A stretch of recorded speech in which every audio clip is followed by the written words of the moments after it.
चलिए आज की क्लास स्टार्ट कर रहे हैं।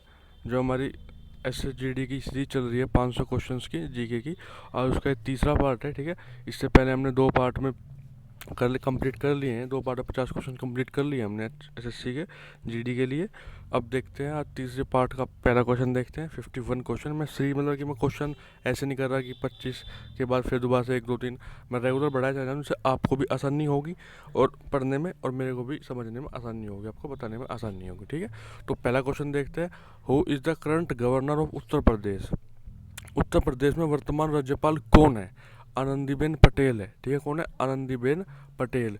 आनंदीबेन पटेल उत्तर प्रदेश की करंट गवर्नर है। और आपको एक और बात बता दूं, ये एडिशनल गवर्नर भी है मध्य प्रदेश की, MP की भी एडिशनल गवर्नर इनको बनाया गया है। ठीक है, अब देखते हैं क्वेश्चन नंबर 52 देखते हैं। Which is the longest highway in India? Bharat का सबसे लंबा राष्ट्रीय राजमार्ग कौन सा है? नेशनल हाईवे 44, नेशनल हाईवे 44, राष्ट्रीय राजमार्ग 44 भारत का सबसे लंबा राष्ट्रीय राजमार्ग है, नेशनल हाईवे है। ठीक है, अब देखते हैं 53 question. Which Indian receive the Nobel peace prize after Mother Teresa? Mother Teresa के बाद किस भारतीय ने नोबेल शांति पुरस्कार मिला? मतलब किस भारतीय को, ये थोड़ा मिसप्रिंट हो गया, किस भारतीय को नोबेल शांति पुरस्कार मिला था मदर टेरेसा के बाद? तो कैलाश सत्यार्थी को मिला था। किसको मिला था? कैलाश सत्यार्थी को मिला था। ठीक है, अगला क्वेश्चन देखते हैं। Question number 54। Bandipur national park is located? Bandipur राष्ट्रीय उद्यान कहाँ स्थित है? कहाँ स्थित है भैया? कर्नाटका में स्थित है। कर्नाटका में स्थित है। द पॉपुलर बाघ के पेंटिंग आर फाउंड इन? लोकप्रिय बाघ गुफा चित्रकारी किस राज्य में पाई जाती है? लोकप्रिय बाघ गुफा चित्रकारी किस राज्य में पाई जाती है? मध्य प्रदेश में पाई जाती है, ध्यान रखिएगा, मध्य प्रदेश में। और आपको ये भी ध्यान रखना है, जो आनंदीबेन पटेल है वो मध्य प्रदेश की एडिशनल गवर्नर है। गवर्नर्स के लिए मैं कल को या परसों को बहुत अच्छा नॉलेजेबल, मतलब जो सब कुछ गवर्नर्स के बारे में सब कौन कौन से स्टेट है, कौन कौन से राज्यपाल है, कहाँ से वे बिलोंग करते हैं, कब से हैं, वो पूरी डिटेल्ड वीडियो मैं कल एक बना कर लिया, परसों मैं आपको अपलोड कर दूंगा। उसमें गवर्नर्स के बारे में सब कुछ होगा, लेकिन फिर भी मैं आपको भी आपको थोड़ी मोटी मोटी जानकारी दे रहा हूँ कि जो आनंदीबेन पटेल, ऐसे बहुत सारे हमारे भारत में ऐसे बहुत सारे गवर्नर्स हैं जिनके पास एडिशनल चार्ज भी है। एक महाराष्ट्र के भी हैं, कोश्यारी। ठीक है, वो उनके पास भी महाराष्ट्र और गोवा का उनके पास एडिशनल चार्ज है। ठीक है, तो ऐसे बहुत सारे हैं, मैं आपको बताऊंगा कौन कौन से कहाँ से बिलोंग करते हैं, कितने एडिशनल चार्ज है। ठीक है, तो वो कल या परसों वीडियो में बात करेंगे। ठीक है, अब देखते हैं question number 56। Who was the awarded the Rabindranath Tagore literacy prize 2019 for the novel solo? Solo उपन्यास के लिए किस लेखक को रविंद्रनाथ टैगोर साहित्य पुरस्कार 2019 से सम्मानित किया गया? राणा दास गुप्ता को किया गया। राणा दास गुप्ता को किया गया था। ठीक है, राणा दास गुप्ता को किया गया था। Question number 57। अब ये क्वेश्चन आपको ये क्वेश्चन आ सकता है, क्योंकि ये अब जो मैं आपसे बता रहा हूँ, देखो पहले, what is the full form of MHRD? MHRD का अर्थ क्या है? MHRD का अर्थ है ministry of human resource development. लेकिन अब ये मिनिस्ट्री चेंज हो चुकी है। अब इस मिनिस्ट्री का नाम है ministry of education. Ministry of education इस मिनिस्ट्री का नाम है। लेकिन ये पूछा जा सकता है कि MHRD मिनिस्ट्री का फुल फॉर्म क्या होती है? तो ministry of human resource development, इनके जो वो है मिनिस्टर है, उनका नाम है रमेश सिंह पोखरियाल। ठीक है, वो शिक्षा मंत्री जो हमारे देश के हैं वो है। अब इसकी जो पहले मिनिस्ट्री हुआ करती थी, जो ministry of human resource development, लेकिन अब इसको चेंज करके कर दिया गया है मिनिस्ट्री ऑफ एजुकेशन। पिछले साल इसको किया गया था। ठीक है, अब देखते हैं question number 58। The tagline do no evil is owned by? Do no evil tagline किसकी है? गूगल की है। गूगल की टैगलाइन क्या है? Do no evil. ठीक है, क्वेश्चन नंबर 59 देखते हैं। Who discovered nitrogen? नाइट्रोजन की खोज किसने की थी? इंपॉर्टेंट क्वेश्चन है, पहले भी एक दो बार क्वेश्चन पूछा गया है पेपर्स में। रदरफोर्ड ने की थी। रदरफोर्ड ने नाइट्रोजन की खोज की थी। ठीक है, question number 60। Odisha world famous Konark temple was built by? Odisha का विश्व प्रसिद्ध कोणार्क सूर्य मंदिर किसके द्वारा बनवाया गया था? किसके द्वारा बनवाया गया था? नरसिम्हा देव के द्वारा बनवाया गया था ओडिशा का प्रसिद्ध कोणार्क सूर्य मंदिर, सन टेम्पल जिसको हम बोलते हैं। ठीक है, किसके द्वारा बनवाया गया था? नरसिम्हा देव के द्वारा बनवाया गया था। Question number 61, Nepali is प्रिमली spoken in which state of India? Nepali भाषा किस, ये थोड़ा लैंग्वेज में इसमें ऐड करना भूल गया, हम स्टूडेंट है। नेपाली भाषा मुख्य रूप से किस राज्य में बोली जाती है? भारत के पूछा है, आप ध्यान रखिएगा। भारत के किस राज्य में नेपाली भाषा मुख्य रूप से बोली जाती है? सिक्किम में सबसे ज़्यादा नेपाली भाषा बोली जाती है मुख्य रूप से भारत में। ठीक है, भारत में नेपाली भाषा मुख्य रूप से सिक्किम में बोली जाती है। Question number 62, the study of universe is known as? ब्रह्मांड के अध्ययन को किसके रूप में जाना जाता है? मतलब कि जब हम अगर स्टडी करेंगे, यूनिवर्स की स्टडी करेंगे, तो उसको हम क्या बोलेंगे? उसको हम बोलेंगे कॉस्मोलॉजी। कॉस्मोलॉजी इंपॉर्टेंट क्वेश्चन है, आप ध्यान रखिएगा। और नॉलेजेबल क्वेश्चन में भले पेपर में आए या ना आए, लेकिन कम से कम आपको ये बात पता होनी चाहिए कि ब्रह्मांड के अध्ययन को क्या कहा जाता है। तो कॉस्मोलॉजी बोला जाता है ब्रह्मांड के अध्ययन को। ठीक है। Which state India receive the highest rainfall? Bharat में किस राज्य में भारत के किस राज्य में सर्वाधिक वर्षा, सबसे ज़्यादा वर्षा होती है? किस राज्य में होती है? मेघालय में सबसे ज़्यादा वर्षा होती है भारत में।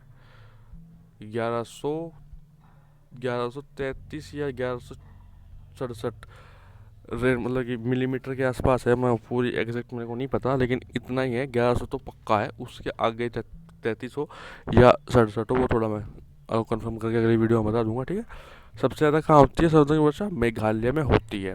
अब देखते हैं अगला question, question number 64, which device is use to measure earthquake? ये भी आपको पता होना चाहिए, ये क्वेश्चन पूछा गया है बहुत बार, हर पेपर में पूछा जाता है। Which device is use to measure earthquake? भूकंप को मापने के लिए किस उपकरण का उपयोग किया जाता है?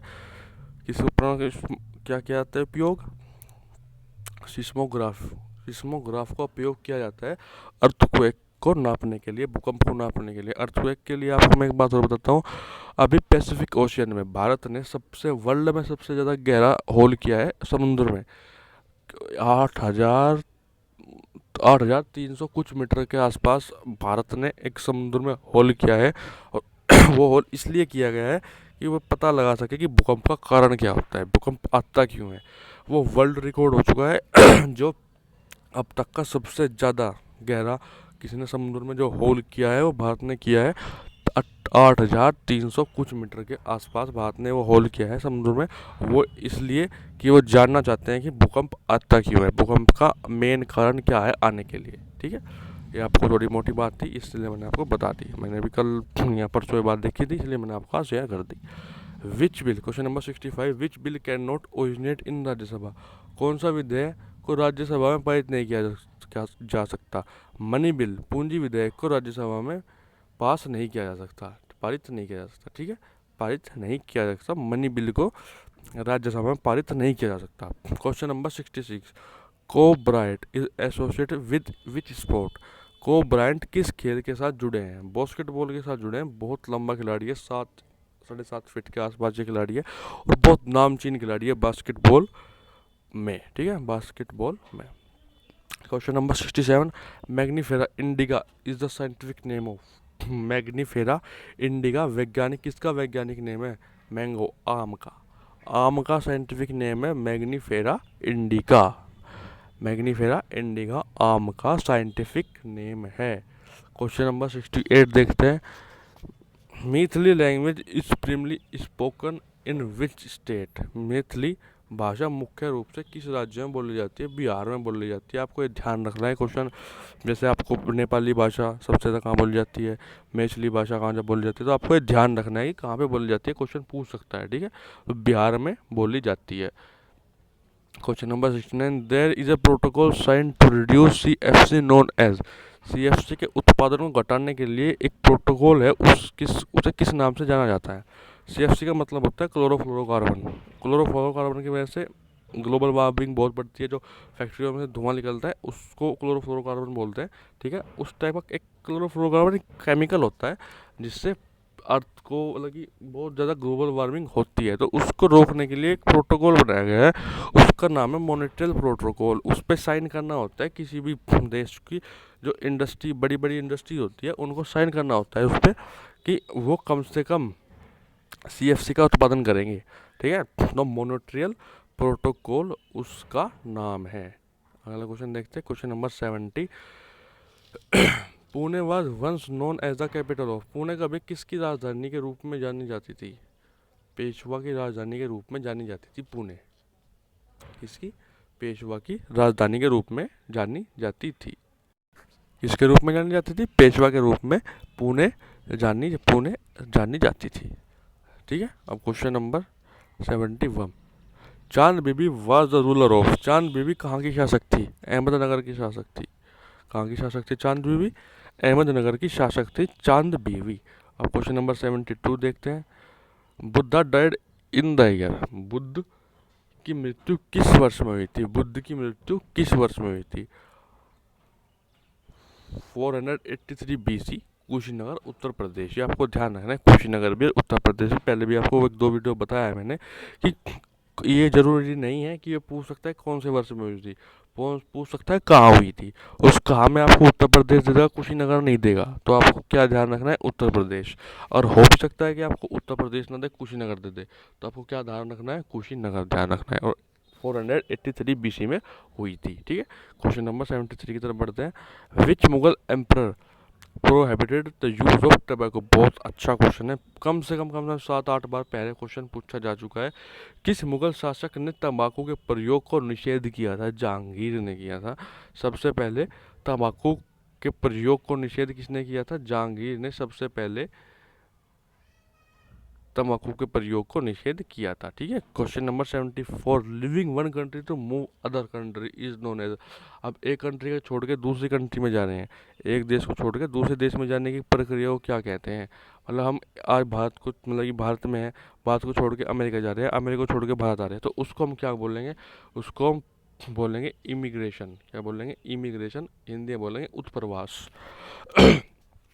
इमिग्रेशन, उत्प्रवास। ठीक है, क्वेश्चन नंबर 75 देखते हैं। ये इस वीडियो का लास्ट क्वेश्चन है। ठीक है, पार्ट 3 आज हम यहाँ कंप्लीट कर देंगे, फिर पार्ट 4 भी आपके पास में जल्दी लाऊंगा। वीडियो जल्दी जल्दी लेगी, थोड़ी सी एक थोड़ा टेक्निकल इशू चल रहे थे, वो अब क्लियर हो चुके हैं, इसलिए अब वीडियो बहुत अच्छे से आएगी, रेगुलर आएगी। कल या परसों को मैं गवर्नर्स की वीडियो डाल दूंगा, उसके बाद फिर पार्ट 4 पर। आपको एक बात और बतानी है, जो हमारी हरियाणा की सीरीज चल रही थी ना 500 क्वेश्चन की, उसके लिए थोड़ा भी ब्रेक लेते हैं। हरियाणा का भी कोई पता नहीं है कब उसका पेपर होगा, कब उसका, मतलब कि उनको, कि हरियाणा से पहले पेपर, पहले भी फॉर्म भरे जा चुके हैं। एक 2019 में फॉर्म भरा गया था हरियाणा पुलिस का, उसका अभी तक पेपर नहीं हुआ है। ठीक है, तो उसका अभी तक पेपर नहीं हुआ, तो इसलिए मैंने अभी हरियाणा को जो सीरीज़ है 500 क्वेश्चन की, उसको थोड़े टाइम के लिए रोक दिया। ठीक है, उसकी जगह मैं अच्छे से पहले जीडी के रेगुलर क्लासेस आएगी, मतलब कि रेगुलर पार्ट्स आएंगे, जो 500 क्वेश्चन की सीरीज चल रही है। उसके साथ साथ आपको मैं एक्स्ट्रा गवर्नर, जैसे गवर्नर हो गए या आर्टिकल्स हो गए, उनके बारे में वीडियो बना के देता रहूँगा। ठीक है, कभी महीने में 1-2 बार एक प्रोजेक्ट पे वीडियो आएगी, जैसे किसी एक मेन टॉपिक पे उठा लेंगे हम, कोई भी, जैसे नरेंद्र मोदी स्टेडियम हो गया, या उसके बारे में कुछ भी उठा सकते हैं। ठीक है, तो उस चीज़ों के बारे में हम वीडियो लाएंगे अभी, लेकिन हम थोड़ा हरियाणा 500 क्वेश्चन सीरीज पे ब्रेक लगाते हैं अभी नहीं। लेकिन हाँ, ये नहीं कि हम उसको करेंगे नहीं, करेंगे पक्का, मेरे पास सब कुछ रेडी रखा हुआ है, कुछ दिक्कत नहीं है। बस सिर्फ ये है कि मैं अभी इसलिए नहीं कराना चाहता, क्योंकि फिर उस जब तक पेपर आएगा उस टाइम तक फिर उसका कोई महत्व नहीं रहता। ठीक है, तो पेपर की जैसे ही डेट आती है दोबारा स्टार्ट कर देंगे। ठीक है, तो जैसे ही हरियाणा पुलिस की डेट आएगी एग्ज़ाम के लिए, हम उसकी क्लासेस दोबारा से स्टार्ट कर देंगे, 500 क्वेश्चन जो सीरीज़ की थी। लेकिन अभी उस पर थोड़ा ब्रेक लगाते हैं जब तक उसकी एग्ज़ाम डेट नहीं आती। अभी रेगुलर आपकी SCGD की क्लास चलती रहेगी, क्योंकि इसका एग्ज़ाम डेट दे रखी है। भले ही मेरे को लगता नहीं उस टाइम पेपर हो, अगस्त की, तो इसकी डेट है 2 अगस्त से 22 अगस्त के बीच में इसके पेपर की डेट दे रखी है, लेकिन वो पेपर होगा नहीं, क्योंकि वो सब कुछ पोस्टपोन कर चुका है। वो अभी तो उन्होंने फॉर्म स्टार्ट नहीं निकाले, फॉर्म भी मेरे हिसाब से जून के लास्ट में, अब जून के मिड में फॉर्म निकाल लेंगे। उसके बाद फॉर्म भरे जाएंगे, फिर फॉर्म भरे जाने के बाद एग्ज़ाम डेट आएगी, तो अभी लंबी प्रक्रिया। लेकिन हाँ, SCGD ये है कि शायद इस साल के अंत तक इसका पेपर हो जाएगा, तो इसलिए हम SCGD के कंटिन्यू रखेंगे। उसके साथ साथ मेन टॉपिक्स पे वीडियो लाते रहेंगे। इन्फॉर्मेशन गवर्नर्स के लिए होगी, आर्टिकल्स हो गए, किसी महीने में एक बार या 15 दिन में एक बार कोई अच्छा प्रोजेक्ट पकड़ लिया आपने, उस पर वीडियो आएगी, तो इस चैनल में वीडियो आती रहेगी। ठीक है, और आपकी वो बायोलॉजी चली रही है, ठीक है, तो उसकी भी रेगुलर वीडियोस आती रहेंगी। तो अब देखते हैं लास्ट क्वेश्चन इस वीडियो का। Which river originate in Nepal and flow into the Ganga, ये इंपॉर्टेंट क्वेश्चन है, एसएससी में बहुत बार पूछा जा चुका है। कौन सी नदी नेपाल से निकलती है और गंगा में बहती है? कोसी नदी है जो नेपाल से निकलती है और गंगा में बहती है, गंगा में मिल जाती है, ठीक है। कौन सी नदी है? कोसी नदी। इस वीडियो का आखिरी क्वेश्चन था, इस वीडियो को वहीं एंड करते हैं हम, ठीक है। कोसी नदी है, ध्यान रखिएगा। हाँ, एक बात और बतानी थी आपको कि जैसे मैंने आपको गवर्नेंस के बारे में बताया है, तो ये तो टॉपिक मतलब कि चलते रहेंगे, वीडियोस आती रहेंगी।